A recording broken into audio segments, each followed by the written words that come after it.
Hi friends, അസ്സലാമു അലൈക്കും. ബിസ്മി കിച്ചണിലോട്ട് എല്ലാവർക്കും സ്വാഗതം. ഇന്ന് നമ്മൾ റവയും തേങ്ങയൊക്കെ വെച്ചിട്ടുള്ള ഒരു ഈസി ഹെൽത്തി ആയിട്ടുള്ള സ്നാക്കാണ് ചെയ്യുന്നത്. ഇതിൻ്റെ ഒപ്പം ഞാൻ കുറച്ച് കപ്പലണ്ടി കൂടെ എടുക്കുന്നുണ്ട് കേട്ടോ. അപ്പോൾ കപ്പലണ്ടി കയ്യിലില്ലെങ്കിൽ ഇതിന് പകരം കാഷ്നട്ട് എടുത്താൽ മതി. കാഷ്നട്ട് ആകുമ്പോൾ കുറച്ചുകൂടി ടേസ്റ്റ് കൂടും. എൻ്റെ അടുത്ത് ഇല്ലാത്തതുകൊണ്ട് ഞാൻ കപ്പലണ്ടി എടുത്തതാണ് കേട്ടോ. അപ്പോൾ ഇത് നമുക്ക് എങ്ങനെ റെഡിയാക്കുന്നത് നോക്കാം. അതിനായിട്ട് മധുരത്തിന് ആവശ്യമായ 250 ml കപ്പിൽ 2 കപ്പ് വെള്ളം ഒഴിച്ചിട്ട് 3 അച്ച് ശർക്കര ഞാനൊന്ന് മെൽറ്റാക്കി എടുക്കുന്നുണ്ട്. അപ്പോൾ 1 കപ്പ് റവയും 1 കപ്പ് തേങ്ങയും ഒക്കെ എടുക്കുന്ന സമയത്ത് 3 ഉണ്ട ശർക്കര കറക്റ്റ് മധുരം പാകമാണ് കേട്ടോ. അപ്പോൾ ഒരുപാട് മധുരം വേണമെന്നുണ്ടെങ്കിൽ ഒരു 3.5 അച്ച് ശർക്കര വരെ എടുക്കാവുന്നതുമാണ് കേട്ടോ. ഇത് കറക്റ്റ് പാകമാണ് മധുരം. അപ്പോൾ അതായത് ഒരു ശർക്കര ഇവിടെ മെൽറ്റായി വന്നിട്ടുണ്ട്. അപ്പോൾ നമുക്കിത് അടുപ്പിൽ നിന്ന് മാറ്റാം. ഇനി ഞാനിവിടെ എടുക്കുന്നത് മിക്സിയുടെ ഒരു ചെറിയ ജാർ എടുത്തിട്ടുണ്ട്. ഇതിലേക്ക് നമ്മൾ നേരത്തെ എടുത്തു വെച്ചിരുന്ന കപ്പലണ്ടി, ഒരു 1/2 കപ്പ് കപ്പലണ്ടി ഉണ്ട്. ഇത് നമുക്കൊന്ന് ക്രഷ് ചെയ്തെടുക്കാം. ഇത് പൊടിച്ച് ഫൈനാക്കി പൗഡർ ആക്കരുത്, ഒന്ന് ക്രഷ് ചെയ്തെടുത്താൽ മതി കേട്ടോ. ഇനി ഇതുപോലെ ഒരു പാൻ എടുപ്പത്ത് വെക്കാം. ഇതിലേക്ക് 1 ടേബിൾ സ്പൂൺ നെയ്യ് ചേർത്ത് കൊടുക്കാം. നെയ്യൊന്ന് ചൂടായി വരുന്ന സമയത്ത് ഇതിലേക്ക് നമ്മൾ എടുത്തിട്ടുള്ള 1 കപ്പ് തേങ്ങ ചേർത്ത് കൊടുക്കാം. തേങ്ങ ഇനി ഒരല്പം കൂടിയാലും കുഴപ്പമില്ല, ടേസ്റ്റ് അധികമായിട്ട് ഉണ്ടാവും കേട്ടോ, നല്ല ടേസ്റ്റ് ആയിരിക്കും. അപ്പോൾ അതെ, തേങ്ങ ചേർത്തിട്ട് ഒരുപാടിട്ട് മൂപ്പിക്കേണ്ട ആവശ്യമില്ല, ജസ്റ്റ് ഒന്ന് ചൂടായാൽ മാത്രം മതി. ആ നെയ്യൊക്കെ തേങ്ങയിലേക്ക് പിടിച്ച് ഒന്ന് ചൂടായി കിട്ടിയാൽ മാത്രം മതി. ഇനി ഇതിലേക്ക് നമ്മളുടെ മെൽറ്റ് ചെയ്ത് വെച്ചിട്ടുള്ള ശർക്കര പാനി ചേർത്ത് കൊടുക്കാം. നിങ്ങളെടുക്കുന്ന റവ വെള്ളം കുടിക്കുന്നതിനെ ഡിപ്പെൻഡ് ചെയ്തിട്ടായിരിക്കും ശർക്കര പാനിലേക്ക് വെള്ളം ചേർക്കേണ്ടത്. ഞാൻ 1 കപ്പ് റവ എടുക്കുമ്പോൾ 2 കപ്പ് വെള്ളം ചേർത്തിട്ടുണ്ട്. ഇപ്പോൾ നിങ്ങളെടുക്കുന്ന റവയ്ക്ക് ചിലപ്പോൾ വെള്ളം കുറവാണെങ്കിൽ ചില റവ വെള്ളം കുടിക്കുന്നത് കുറവായിരിക്കും. അപ്പോൾ ചിലപ്പോൾ 1.5 അല്ലെങ്കിൽ 1.25 നോക്കിയിട്ട് ചേർത്താൽ മതി കേട്ടോ. ഇനി ഇതെല്ലാം പാടെ നന്നായിട്ടൊന്ന് മിക്സ് ചെയ്ത് കൊടുക്കാം. ഇനി ഇതിലേക്ക് നമുക്ക് പൊടിച്ചു വെച്ചിട്ടുള്ള നമ്മുടെ കപ്പലണ്ടി ഇതിലേക്ക് ക്രഷ് ചെയ്ത് വെച്ചിട്ടുള്ളത് ചേർത്ത് കൊടുക്കാം. ഇനി ഇതിലേക്ക് നന്നായി ഒന്ന് മിക്സ് ചെയ്ത് കൊടുക്കുക. എന്നിട്ട് ഇതിലേക്ക് നമുക്ക് ഫ്ലേവറിനായിട്ട് ഞാനൊരു 3 ഏലക്കായ ഒന്ന് ചതച്ചെടുത്തിട്ടുണ്ട്, അതുകൂടെ ഇതിലേക്ക് ചേർത്ത് കൊടുക്കാം. പൊടി ഉണ്ടെങ്കിൽ ഒരു 1/2 ടീസ്പൂൺ പൊടി ചേർത്താൽ മതി. മധുരം ഒന്ന് ബാലൻസ് ചെയ്യാൻ 1 പിഞ്ച് ഉപ്പ് ചേർത്ത് കൊടുക്കാം. 1/4 ടേബിൾ സ്പൂൺ പഞ്ചസാര ചേർക്കാം. ശർക്കര ചേർക്കുന്ന എല്ലാ റെസിപ്പിയിലേക്കും നമ്മൾ ഒരല്പം പഞ്ചസാര ചേർത്ത് കഴിഞ്ഞാൽ ഒരു ടേസ്റ്റ് കൂടുതലായിരിക്കും കേട്ടോ. ഇനി ഇതിലേക്ക് നമ്മൾ എടുത്തിട്ടുള്ള 1 കപ്പ് 250 ml കപ്പിൽ 1 കപ്പ് റവ നമുക്കിതിലേക്ക് ചേർത്ത് കൊടുക്കാം. റവ എടുക്കുമ്പോൾ വറുത്തതോ വറുക്കാത്തതോ ആയ റവ നമുക്ക് യൂസ് ചെയ്യാവുന്നതാണ്. എന്നിട്ട് ഇതെല്ലാം പാടെ നന്നായിട്ട് മിക്സ് ചെയ്തെടുക്കുക. ഇത് തിളച്ചതിന് ശർക്കര പാനിയൊക്കെ ഒഴിച്ച് കപ്പലണ്ടിയൊക്കെ ഇട്ടതിന് ശേഷം റവ ഇടുന്നതിന് തൊട്ട് മുമ്പായിട്ട് ഞാൻ ഫ്ലെയിം ഒന്ന് ലോയിലേക്ക് മാറ്റിയിട്ടുണ്ടായിരുന്നു. എന്നിട്ട് നന്നായിട്ട് മിക്സാക്കിയതിന് ശേഷം ഒരു മീഡിയം ടു ലോ ഫ്ലെയിം, ഏറ്റവും ലോയിലും അല്ല എന്നാൽ മീഡിയത്തിലും അല്ലാത്ത അതിൻ്റെ ഇടയിൽ വെച്ചിട്ട് നമുക്കിതൊന്ന് നന്നായിട്ട് മിക്സ് ചെയ്തെടുക്കാം. അതങ്ങനെ നമുക്ക് ഈ റവയൊന്ന് വറ്റിച്ച് കുറുക്കി ഈ ഒരു പരുവത്തിലാക്കിയെടുക്കാം കേട്ടോ. ഒരുപാട് ലൂസ് വേണ്ട, എന്നാൽ ഒരുപാട് കട്ടയായിട്ട് തിക്കാകുകയും വേണ്ട കേട്ടോ. ഇതേപോലെ ഒന്ന് മിക്സ് ചെയ്തെടുത്താൽ മതി.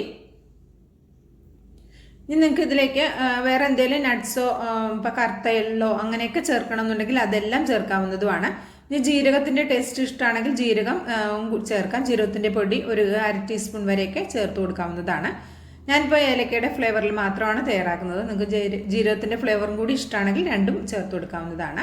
ഈ ഒരു പരുവത്തിലായി കിട്ടിയാൽ നമുക്ക് ഫ്ലെയിം ഓഫ് ആക്കാം. എന്നിട്ട് നമുക്കിതുപോലെ ചൂടാറാൻ വേണ്ടി ഒരു പാത്രത്തിലേക്ക് മാറ്റി കൊടുക്കാം. ഇപ്പം നല്ല ചൂടാണ്. നമുക്കിത് ഇനി നമുക്കിതൊന്ന് വേവിച്ചെടുക്കാനുണ്ട്. അപ്പോൾ ഇതൊന്ന് ജസ്റ്റ് ഒന്ന് ചൂടാറിക്കോട്ടെ. അതിനായിട്ട് നമുക്കിതുപോലെ ഒന്ന് ഒരു ഗ്യാപ്പൊക്കെ ഇട്ട് കൊടുത്ത് നമുക്കിതൊന്ന് മാറ്റി വയ്ക്കാം. ഇപ്പോൾ ഒരുവിധം ചൂടാറി വന്നിട്ടുണ്ട്, ചെറിയൊരു ചൂട് മാത്രമേ ഉള്ളൂ. അപ്പോൾ ഇത് നമ്മൾ ഇലയിലാണ് റെഡിയാക്കി ആവിയിലാണ് വേവിച്ചെടുക്കുന്നത്. ഹെൽത്തി ആയിട്ടുള്ളൊരു സ്നാക്കാണ്, നല്ല ടേസ്റ്റുമാണ്. ഇത് വേണമെങ്കിൽ ബ്രേക്ക്ഫാസ്റ്റ് ആയിട്ടും കഴിക്കാവുന്നതാണ്.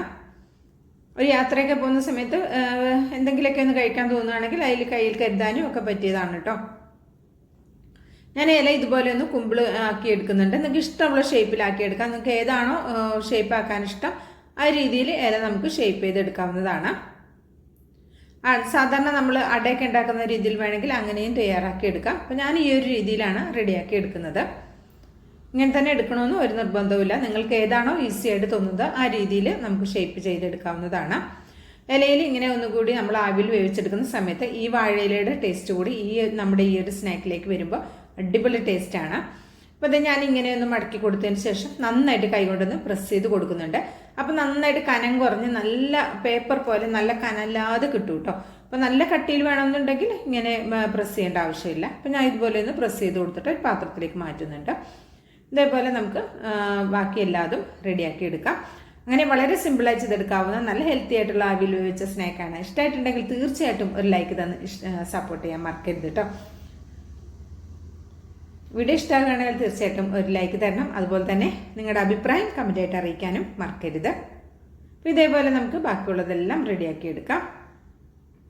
ഇങ്ങനെ ഒന്ന് പ്രസ് ചെയ്ത് കൊടുത്തു കഴിഞ്ഞാൽ നല്ല കനം കുറച്ചിട്ട് എല്ലാ ഭാഗത്തേക്കും ഈ മാവ് എത്തിയിട്ട് കനം കുറച്ച് കിട്ടും കേട്ടോ. നിങ്ങൾക്ക് അങ്ങനെ വേണ്ടെന്നുണ്ടെങ്കിൽ അത് അവോയ്ഡ് ചെയ്യാം. കട്ടിയിൽ തന്നെ റെഡിയാക്കി എടുക്കാം. അപ്പോൾ ഇത് മുഴുവനും ഞാനിവിടെ ഇതേപോലെ റെഡിയാക്കി എടുത്തിട്ടുണ്ട്. ഇനി നമുക്ക് ആവിയിൽ വേവിക്കാനായിട്ട് കുറച്ച് വെള്ളം ഇതുപോലെ ആവി പാത്രത്തിൽ വെച്ച് ആവി വന്നതിന് ശേഷം മാത്രം നമ്മൾ വെച്ച് കൊടുത്താൽ മതി കേട്ടോ. അപ്പോൾ ആവി വന്ന് ലോ ഫ്ലെയിമിലേക്ക് മാറ്റിയിട്ടുണ്ട് ആവി വന്നതിന് ശേഷം. അപ്പോൾ അല്ലെങ്കിൽ ഇങ്ങനെ ഇതിലേക്ക് വെക്കുന്ന സമയത്ത് ഹൈ ഫ്ലെയിമിൽ വെക്കുകയാണെങ്കിൽ കൈ പൊള്ളൂ കേട്ടോ. അതുകൊണ്ട് ലോ ഫ്ലെയിമിലേക്ക് മാറ്റിയിട്ട് ഇങ്ങനെ നമ്മൾ റെഡിയാക്കിയത് വെച്ച് കൊടുത്താൽ മതി. ഒരു 10 മിനിറ്റാണ് കുക്കിംഗ് ടൈം ഉള്ളത്. ആദ്യം തന്നെ റവയെല്ലാം കുക്കായതാണ്. അപ്പോൾ ജസ്റ്റ് ഈ ഇലയുടെ ഫ്ലേവറൊക്കെ വന്ന് നല്ലൊരു അടിപൊളിയാകാനാണ് നമ്മളൊരു 10 മിനിറ്റ് ആവിയിലൊന്ന് വേവിച്ചെടുക്കുന്നത്. ഇത് വെച്ചതിന് ശേഷം ഒരു 3 മിനിറ്റ് ഹൈ ഫ്ലെയിമിലും ബാക്കി 7 മിനിറ്റ് മീഡിയം ഫ്ലെയിമിൽ, ലോ ഫ്ലെയിമിൽ വെക്കരുത്, മീഡിയം ഫ്ലെയിമിലും വെച്ചിട്ട് നമുക്കിത് റെഡിയാക്കി എടുക്കാം. അപ്പോൾ ഇതാ ഇവിടെ എല്ലാം 10 മിനിറ്റ് കൊണ്ട് തന്നെ റെഡിയായി വന്നിട്ടുണ്ട്. നല്ല അടിപൊളി മണമാണ് കേട്ടോ. ഇതിങ്ങനെ ആവി ഇങ്ങനെ വരുന്ന സമയത്ത് നല്ല അടിപൊളി മണമാണ് വരുന്നത്. അപ്പോൾ ഇതാ ഇതൊന്ന് ചൂടാറിയതിന് ശേഷം നമുക്കൊരു പാത്രത്തിലേക്ക് മാറ്റി കൊടുക്കാം. അപ്പോൾ ഞാൻ ചൂടാറിയിട്ട് ഒരു പാത്രത്തിലേക്ക് മാറ്റിയിട്ടുണ്ടായിരുന്നു. കണ്ടോ, നല്ല അടിപൊളിയായി വന്നിട്ടുണ്ട്. ഇത് ചൂടോടെ എടുക്കരുത്. നമ്മൾ നല്ല കനം കുറച്ച് പരത്തിയത് കൊണ്ട് പൊട്ടിപ്പോകും കേട്ടോ. അപ്പോൾ ചൂട് ഒക്കെ പോയതിന് ശേഷം മാത്രം പുറത്തൊക്കെ എടുത്ത് ഇതുപോലെ ഇലയിൽ നിന്ന് വേർപെടുത്തിയാൽ മതി കേട്ടോ. കണ്ടോ, നല്ല നൈസായിട്ടുള്ള നല്ല അടിപൊളിയായിട്ടുള്ള വെറൈറ്റി ആയിട്ടുള്ള ഹെൽത്തി ആയിട്ടുള്ള ഒരു സ്നാക്കാണ്. ഇഷ്ടമായിട്ടുണ്ടെങ്കിൽ ട്രൈ ചെയ്ത് നോക്കണം. അഭിപ്രായവും അറിയിക്കണം. ലൈക്കും ചെയ്യണം കേട്ടോ. പിന്നെ വിസ്മി കിച്ചൻ എന്ന യൂട്യൂബ് ചാനൽ സബ്സ്ക്രൈബ് ചെയ്താൽ കാണുന്ന എൻ്റെ എല്ലാ പ്രിയ കൂട്ടുകാരും ഒന്ന് സബ്സ്ക്രൈബ് ചെയ്തിട്ട് അടുത്ത് വരുന്ന ബെല്ലൈക്കൺ ഒന്ന് എനേബിൾ ചെയ്ത് വെച്ചാൽ നമ്മളിടുന്ന വീഡിയോസിൻ്റെ നോട്ടിഫിക്കേഷൻ നിങ്ങളിലേക്ക് കറക്റ്റായിട്ട് എത്തും. അപ്പോൾ ബെല്ലൈക്കൺ എനേബിൾ ചെയ്ത് വെക്കുമ്പോൾ ഓൾ എന്ന ഓപ്ഷൻ കൂടി സ്വീകരിക്കാൻ മറക്കരുത് കേട്ടോ.